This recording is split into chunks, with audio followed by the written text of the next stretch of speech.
அன்னதானம் எப்போது எப்படி கொடுக்க வேணும்? தானத்தில் சிறந்தது அன்னதானம் சொல்வாங்க. அன்னதானத்தோட சிறப்பு என்னன்னு தெரிஞ்சுக்கலாம்.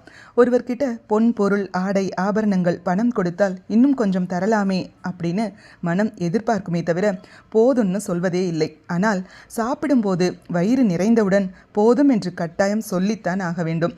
ஒருவருக்கு வயிறார உணவை அளித்தால் மனம் நிம்மதி பெறும். போதும் என்ற சொல்லே அன்னதானம் செய்பவர்களுக்கு போதுமான செல்வத்தை கொடுக்குமாம். எனவேதான் எல்லா தானங்களிலும் அன்னதானமே சிறந்தது என்று சொல்லி வைத்திருக்கிறார்கள்.